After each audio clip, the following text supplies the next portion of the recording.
To make a progress bar, it's not that hard in Castle Make and Play.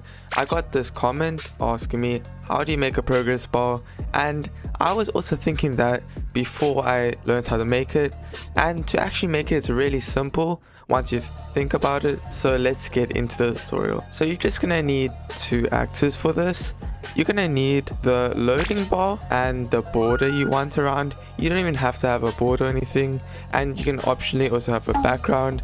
I'm gonna do all 3 just to make it look better. So first I'm gonna make the loading bar. What can literally be very simple, just I'll make a yellow square. Then for this loading bar that we're making, there's 2 different types of loading bars you can make, but most of the time it goes from left to right or right to left in some places. But to make from left to right, you just have to do some basic math. So if we go onto the actual cube, we can say when it's created, it's gonna repeat every few seconds, and we're gonna modify the width and the X position for this.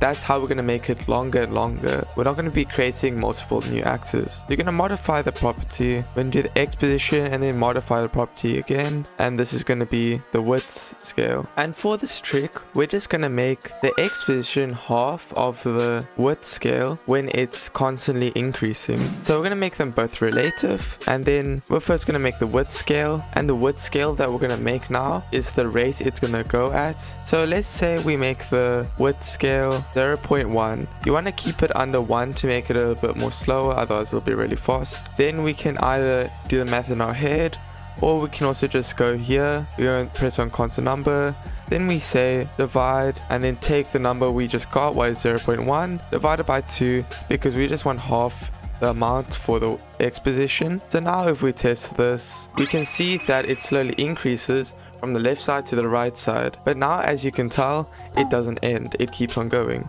To make it stop at a certain point, it's very simple. All we have to do is press on modify here, then say wrap in condition. So we're going to wrap this whole thing in a condition, and the condition is going to be the certain width scale. So to do this, we're going to say if an expression meets a condition, and the expression is going to be the behavior actor, what's the width scale of the actor, and let's say we want the max to be 8. So now we just place it a bit down like here, something like that. But before that, we mustn't say equal.